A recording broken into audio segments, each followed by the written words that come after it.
Friends, welcome to Priyarajan life style. எல்லாரும் எப்படி இருக்கீங்க? நான் ரொம்ப நல்லா இருக்கேன். இதுக்கு முன்னாடி போட்ட வீடியோஸ்ல எதுலயுமே என்னால இன்ட்ரோ எதுவுமே பேச முடியல. டைரக்டா நான் வீடியோ வாய்ஸ் ஓவர் மட்டும் தான் கொடுக்க முடிஞ்சுச்சு. ஏன்னா சம்மர் ஹாலிடேஸ்னால எல்லாரும் ஊருக்கு வந்திருந்ததுனால என்னால கொஞ்சம் வேலை அப்படின்னு கொஞ்சம் பிஸி ஆயிட்டேன். இந்த வீடியோல என்ன பார்க்க போறீங்க அப்படின்னா நாங்க எல்லாரும் ஃபேமிலியோட மேல்மருவத்தூர் ஓம் சக்தி கோயில் போயிருந்தோம். அந்த vlog தான் இதுல பார்க்க போறீங்க. நம்ம சேனலை ஃபர்ஸ்ட் டைம் பாக்குறீங்க அப்படின்னா சேனலை சப்ஸ்கிரைப் பண்ணி பாருங்க. இந்த வீடியோ பிடிச்சிருந்துச்சு அப்படின்னா லைக் பண்ணுங்க, ஷேர் பண்ணுங்க, கமெண்ட் பண்ணுங்க. வாங்க வீடியோக்குள்ள போலாம். வீட்டிலேருந்து பார்த்தீங்க அப்படின்னா 6 o'clock தான் கிளம்பணும். தாம்பரத்துலேருந்து 8:15 ட்ரெயின். ஸோ வீட்டிலேருந்து சீக்கிரம் கிளம்பிட்டோம். வீட்டிலேருந்து எல்லோரும் கிளம்புறதுக்கு ரொம்ப டைம் ஆகிடுச்சு.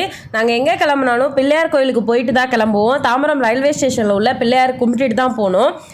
எங்கள் ஊரில் பார்த்தீங்க அப்படின்னா குளத்துக்கரையில் ஒரு பிள்ளையார் கோயில் இருக்குது. ஆல்ரெடி நீங்கள் ப்ரீவியஸ் வீடியோஸில் அந்த கோயில் பார்த்துருப்பீங்க. இங்கேயும் அதே மாதிரி தான் ஒரு பிள்ளையார் கோயில் ஒன்று இருக்குது. அங்கே எப்போ நாங்கள் ட்ரெயினுக்கு போனாலும் அந்த ரயில்வே ஸ்டேஷனில் நின்று நாங்கள் சாமி கும்பிட்டுட்டு தான் போவோம்.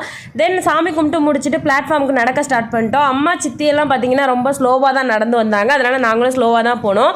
தம்பியும் மணியும் பார்த்தீங்க அப்படின்னா க்யூவில் நின்று டிக்கெட் வாங்கிட்டு வந்தாங்க. From Tambaram to Om Sakthi temple 50 kilometres. Train ticket பார்த்தீங்க அப்படின்னா பெர் பர்சனுக்கு எக்ஸ்பிரஸ் ட்ரெயின்னா 50 rupees அண்ட் லோக்கல் ட்ரெயின் பார்த்தீங்க அப்படின்னா 19 rupees. நாங்கள் இங்கேருந்து போகும்போது பார்த்தீங்க அப்படின்னா எக்ஸ்பிரஸ் ட்ரெயினில் போனோம். திரும்பி ரிட்டர்ன் வரும்போது நார்மல் ட்ரெயினில் லோக்கல் ட்ரெயினில் வந்தாச்சு. டிக்கெட் வாங்கிட்டு பிளாட்ஃபார்ம் போனாங்க. பார்த்தீங்கன்னா சரியான க்ரௌடு. சரி, நாங்களே பயந்துட்டு தான் நின்னோம். எப்படி இருக்கும் ட்ரெயின் கூட்டமாக இருக்குமா எப்படி இருக்கும் அப்படின்னு பயந்துட்டு தான் நின்னோம். நாங்கள் நினச்ச மாதிரி பார்த்தீங்கன்னா செம க்ரௌடு. ஸோ ஒன்றும் தெரியல. ஒரு 1.5 hours ட்ராவல் ஆனிச்சு. ஒன்றும் தெரியல. ரொம்ப பேசிக்கிட்டே எல்லாரும் ஜாலியாக பேசிகிட்டே போனதுனால எதுவுமே தெரியல. So from Tambaram to Melmaruvathur ஸ்டாண்டிங்கில் தான் போனோம். தென் ஃபைனலி மேல்மருவத்தூர் ரீச் ஆயாச்சு. தென் நாங்கள் இறங்கினதுக்கப்புறம் பார்த்தீங்க அப்படின்னா ட்ரெயின் கூட்டமாக தான் இருந்துச்சு. கொஞ்சம் தூரம் அப்படியே ரயில்வே ஸ்டேஷன்லேருந்து கோயிலுக்கு நடந்தே போனோம். அம்மா சித்தியெல்லாம் பார்த்தீங்க அப்படின்னா 1 hour ஸ்டாண்டிங்லேயே வந்ததுனால இல்லை நீங்கள் ஆட்டோவில் போயிடுவோம் அப்படின்னு சொன்னாங்க. சரி, அவங்கள மட்டும் ஆட்டோவில் இது பண்ணிவிட்டு நாங்கள்லாம் நடந்து தான் போனோம். தென் கோயிலுக்கு ரீச் ஆனதும் செம்மையாக இருந்துச்சு. ரொம்ப பர்சனலாக ஒரு மாதிரி கூஸ்பம் மொமெண்ட்ஸாக இருந்துச்சு. அம்மாவை பார்க்க போகிறோம் அப்படிங்கிற ஒரு ஃபீல் இருந்துகிட்டே இருந்துச்சு. க்யூவில் போயிட்டே இருந்தோம். இடையில நாங்கள் போயிட்டே இருக்கும்போது பார்த்தீங்க அப்படின்னா அம்மாவோட திரு உருவம் வச்சு ஊர்வலம் போறதுக்காண்டி அம்மா வீட்டுக்கு முன்னாடி ரெடி பண்ணிட்டு இருந்தாங்க.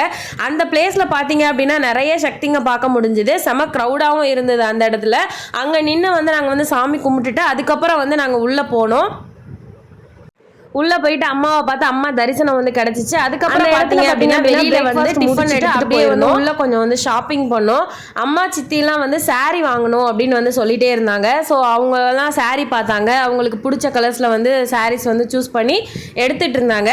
சாரீ எடுத்து முடிச்சதுக்கப்புறம் பார்த்தீங்க அப்படின்னா அங்கே வெளியில் ஒரு ஜூஸ் கடை ஒன்று இருந்தது. அங்கே போயிட்டு நாங்கள்லாம் கரும்பு ஜூஸ் அது இதுன்னு சாப்பிட்டோம். செம்ம ஜாலியாக இருந்துச்சு பார்த்தீங்க அப்படின்னா. தென் டைம் பார்த்தீங்க அப்படின்னா ஒரு 11:30 ஆகிடுச்சு. அன்னதான மண்டபம் போயிட்டு வெயிட் பண்ணோம். அங்கே இருக்கவங்களாம் சொன்னாங்க அன்னதானம் போடுவாங்க, போயிட்டு சாப்பிட்டுட்டு போங்க, கோயிலுக்கு சாப்பிட்டுட்டு போங்க அப்படின்னு சொல்லிட்டு இருந்தாங்க வெளியில் உள்ளவங்களாம்.